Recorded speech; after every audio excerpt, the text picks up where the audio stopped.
Ya, pemirsa, neraca transaksi berjalan untuk pertama kalinya dalam 9 tahun terakhir ini mencetak surplus. Namun, surplus transaksi berjalan terbantu oleh kinerja impor yang anjlok. Bank Indonesia mencatat transaksi berjalan pada kuartal 3 2020 surplus sebesar 964 juta dolar Amerika atau 0,4% dari produk domestik bruto. Indonesia terakhir kali mencatatkan surplus neraca transaksi berjalan ini pada kuartal 3 2011. Direktur Eksekutif Kepala Departemen Komunikasi BI Oni Wijanarko mengatakan surplus terjadi setelah pada kuartal 2 2020 mencatat defisit yaitu sebesar 2,9 miliar dolar Amerika atau 1,2% dari PDB. Surplus transaksi berjalan ditopang oleh surplus neraca barang seiring dengan perbaikan kinerja ekspor di tengah masih tertahannya kegiatan impor.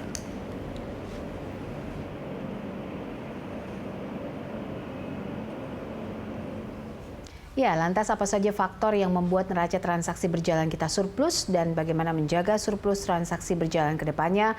Langsung saja kita akan membahasnya bersama Deputi Bidang Koordinasi Ekonomi Makro dan Keuangan Kemenko Perekonomian. Ada Pak Iskandar Simorangkir, Ketua Umum Apindo Haryadi Sukamdhani dan juga Direktur Eksekutif Core Indonesia Muhammad Faisal. Pak Iskandar, Pak Haryadi Sukamdhani dan juga Pak Muhammad Faisal, terima kasih sudah bergabung bersama kami. Apa kabar? Alhamdulillah baik, Mbak. Baik. Terima kasih, Mbak. Baik, semoga sehat-sehat selalu. Saya mungkin ke pemerintah dulu, ke Pak Iskandar. Pak, selamat dulu ya, karena ini kabar baik untuk Indonesia. Akhirnya surplus setelah 9 tahun kita bisa mencapai 1 miliar dolar Amerika. Pemerintah merespon ini seperti apa? Apa yang menyebabkan surplus sendiri? Kalau kita memang patut bersyukur ya atas pencapaian yang surplus ini, tetapi tentunya kita tidak bisa berpuas diri dulu, karena kalau kita lihat dari penyebab daripada surplus ini kan salah satunya memang kalau kita lihat dari neraca barang, Pak Popi ya. Kalau kita lihat neraca barang itu 9,8 miliar US dollar dia surplus. Tetapi memang yang menjadi PR kita adalah tentunya salah satunya neraca jasa kita ini yang terus menerus masih menunjukkan defisit, di mana defisit minus 2,6 miliar ini banyak disumbang oleh transaksi perjalanan dan pendapatan primer yang minus 7,6. Ini banyak berasal dari salah satunya seperti misalkan pendapatan investasi yang berasal dari Indonesia sehingga menyebabkan ini minus 7,6. Tetapi pendapatan sekunder antara lain dari tenaga migran kita dari luar negeri itu menunjukkan surplus 1,4 miliar US dollar. Kalau kita lihat sejarah, kita terakhir Mbak Popi itu di Q2 dan Q3 tahun 2011 itu kita sempat mengalami surplus current account kita di kuartal kedua dan kuartal ketiga di tahun 2011. Oleh karena itu ini memang harus kita jaga momentumnya ya, walaupun memang salah satu faktornya adalah ekspor kita udah mulai recovery, salah satunya akibat demand daripada untuk bahan nabati yang berasal dari CPO itu menunjukkan peningkatan. Tetapi tentunya kita tidak bisa berdiam diri hanya mengandalkan sumber daya alam ini. Maka itu kita perlu terus mentransformasi ekonomi kita menjadi negara yang tidak hanya berbasis pada sumber daya alam, tetapi juga berdasarkan industri yang bernilai tambah tinggi. Maka itu kenapa saya kemukakan tadi, ini momentum yang bagus bagi kita. Jadi bagaimana kita supaya ke depannya bisa mempertahankan surplus dari current account kita yang langka di dalam ekonomi kita. Salah satunya adalah dari neraca dagang itu sendiri. Bagaimana momentum ini kita sambil membenahi transformasi ekonomi kita melalui Undang-Undang Cipta Kerja. Kita bangun industri kita dari hulu ke hilir yang mempunyai nilai tambah tinggi. Ya, jangan tergantung kepada sumber daya alam saja, karena kita tahu misalkan seperti minggu lalu itu CPO itu sudah sedikit menurun. Tentunya ini sangat tergantung pada demand dunia. Nah, oleh karena itu perlu kita menciptakan industri-industri yang mampu berdaya saing tinggi untuk ekspor kita dan nilai tambahnya tinggi. Di sisi lain untuk dalam negeri ini momentum yang bagus karena kita lihat kan salah satu memang impor barang konsumsi kita kan mengalami penurunan, ya, mengalami penurunan karena memang salah satu program pemerintah adalah melakukan subsidi impor. Ini setidaknya dapat dipenuhi dalam negeri, tapi ini belum cukup. Oleh karena itu harus kompetitif ini industri kita di dalam negeri, maka tuh momentum ini perlu kita dorong terus.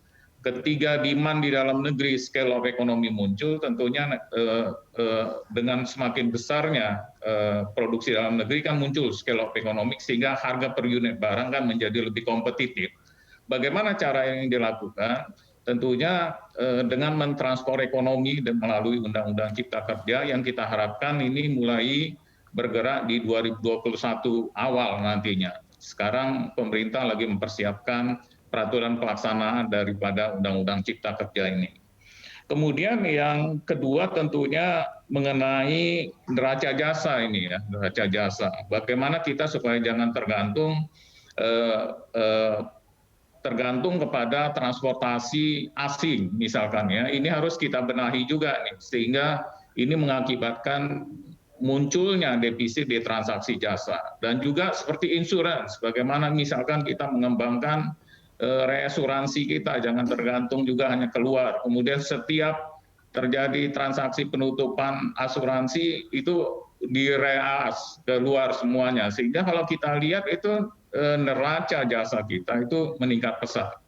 Nah, ini perlu kita benahi juga, termasuk yang pendapatan primer. Ini kita defisitnya kan cukup besar, minus 7,6. Nah, salah satunya adalah dengan cara di Undang-Undang Cipta Kerja itu mendirikan namanya lembaga pengelola investasi atau SWF, Sovereign Wealth Fund itu. Itu diharapkan nanti kita jangan bagi investor asing maupun dalam negeri yang ingin menginvestasikan kembali dari hasil dividennya, dia nggak dikenakan pajak. Itu adalah salah satu beberapa cara pemerintah untuk bisa mempertahankan mumpung ini momentum yang baik kita untuk membenahi perekonomian domestik kita.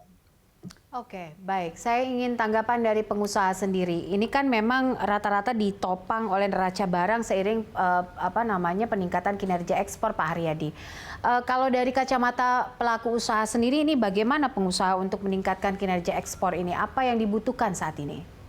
Ya, memang kita ini berada pada posisi yang menurut saya cukup bagus ya. Di tengah-tengah kondisi pandemi kita seperti ini, ekspor itu sudah mulai berjalan, ada tren naik, dan bahkan sekarang ini ada kesulitan Mbak Popi di dalam hal kontainer. Jadi karena antara import dan ekspornya itu sekarang banyakkan ekspornya daripada importnya, sekarang ini terjadi kekurangan dari kontainer. Jadi kita ekspor kita ini terhambat karena masalah kontainer. Nah, ini menurut saya adalah suatu hal yang baik ya, tapi walaupun di sisi lain memang jadi merepotkan ya, gara-gara kontainer kita jadi agak terhambat laju ekspor kita. Nah, namun demikian kalau kami melihat di sini potensi untuk kita bisa menjaga surplus ini akan bisa berkelanjutan. Karena apa? Karena pertama adalah kita mendapatkan privilege dengan adanya GSP ya, Generalized System of Preference dari Amerika Serikat, yang jumlahnya juga cukup besar, kalau saya nggak salah itu hampir $3 miliar juga di sana. Lalu juga dengan ditandatanganinya RCEP dengan China, ASEAN plus China, Australia, Korea Selatan, dan Jepang. Ini juga suatu potensi yang besar karena tarif kita menjadi boleh dibilang menjadi sangat minim, bahkan nol ya untuk ke negara-negara tersebut. Jadi ini juga potensi yang harus kita jaga supaya kita punya kemampuan atau daya saing kita ini menjadi lebih baik. Nah, ketiga juga yang menjadi hal yang menarik juga adalah rencana relokasi besar-besaran dari Cina ke luar China, termasuk Indonesia yang menjadi prioritas karena mereka juga tertarik dengan adanya Undang-Undang Cipta Kerja ini juga akan menjadi landasan yang bagus untuk kita.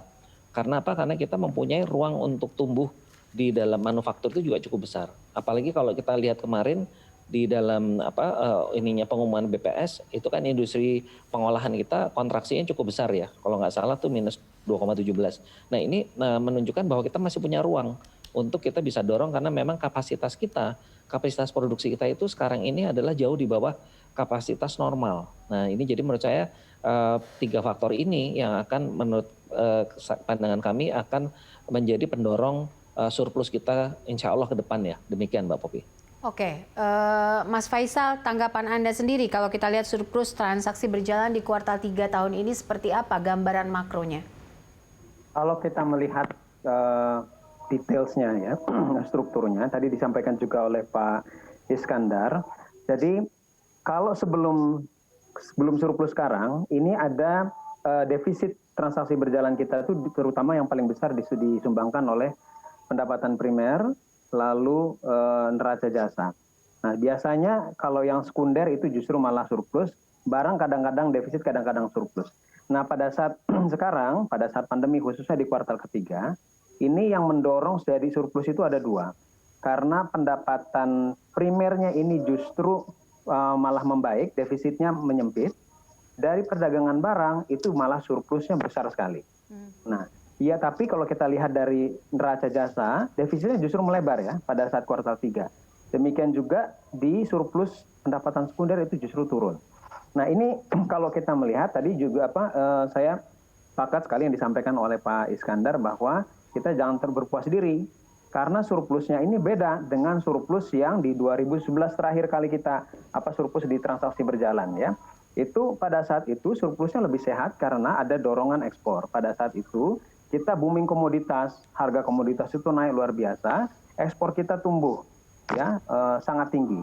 Nah, sehingga neraca perdagangannya surplus, transaksi berjalannya juga jadi surplus. Nah sekarang kejadiannya agak berbeda karena kondisi dalam negeri sebetulnya pada saat pandemi itu sakit. Oleh karena itu surplus perdagangannya itu bukan karena dorongan ekspor yang paling utama, walaupun ekspor sudah agak mendingan tadi disampaikan oleh Pak Haryadi, tapi penyebab utamanya adalah impornya yang drop. Impornya drop itu terutama disumbangkan oleh bahan baku, bahan penolong, barang modal yang merupakan impor barang-barang produktif. Nah itu satu. Lalu yang kedua juga kalau kita melihat dari pendapatan primer, kenapa dia membaik pada saat sekarang sehingga mendorong surplus? Defisitnya ini maksud saya menipis karena pada saat pandemi investasi masuk itu juga otomatis kontraksi, ya itu keluar juga di rilis BPS kemarin. Nah investasi kontraksi ini konsekuensinya keuntungan yang diperoleh dari investasi yang dalam bentuk repatriasi dikembalikan ke negara asal itu yang biasanya terjadi dalam kondisi normal besar sekali. Oleh karena itu makanya defisit biasanya pendapatan primer kita. Nah ini malah berkurang ya. Jadi repatriasi hasil keuntungan dari investasi yang dikembalikan ke negara asal ini juga berkurang. Nah jadi sama intinya itu sebetulnya karena kondisi di dalam negeri yang tidak terlalu sehat sebetulnya. Makanya mendorong surplus. Oleh karena itu makanya tadi keywords-nya saya rasa saya juga sepakat lagi disampaikan oleh Pak Iskandar bahwa keyword-nya adalah transformasi. Kalau kita ingin supaya berkelanjutan surplusnya ini tidak short lived ya, harus ada transformasi, strukturnya harus mesti berubah. Jadi misalkan dari perdagangan barang surplusnya harus didorong oleh peningkatan ekspor bukan penurunan dari impor, apalagi impor bahan baku bahan penolong. Dari sisi pendapatan jasa defisitnya harus ditekan terutama di transportasi jasa. Atau paling tidak kita mengkompensasinya dengan meningkatkan pariwisata kita. Karena kalau pariwisata kita maju, info wisatawan asing itu banyak masuk ke Indonesia, ini malah bisa jadi surplus mengalahkan defisit yang ada di jasa transportasi. Ini terjadi di Thailand misalnya. Thailand itu sebetulnya kalau kita lihat dari struktur yang menyumbangkan neraca jasanya, sama-sama punya defisit yang tinggi di jasa transportasi yang untuk ekspor impor ya, karena dia pakai jasa dari luar juga. Tapi Thailand bisa mengkompensasi itu dengan surplus yang luar biasa besar dari pariwisata.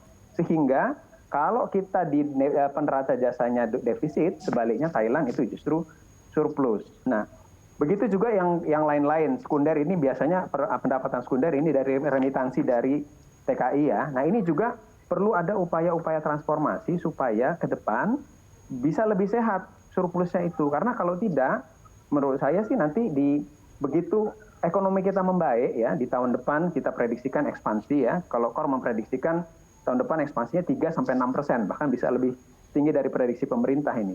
Nah, tapi kalau ketika ekonomi sehat biasanya itu diikuti dengan impornya naik, kemudian surplus neraca perdagangannya itu menyempit, bahkan bisa defisit, dan biasanya juga akan kembali lagi defisit transaksi berjalannya. Nah, ini yang tidak kita inginkan, makanya tadi yang disampaikan oleh Pak Haryadi, ekspornya yang harus digenjot, begitu. Oke, baik. Nanti kita akan lanjutkan lagi dalam Hot Economy. Kami jeda sebentar pemirsa, tetaplah bersama kami dalam Hot Economy.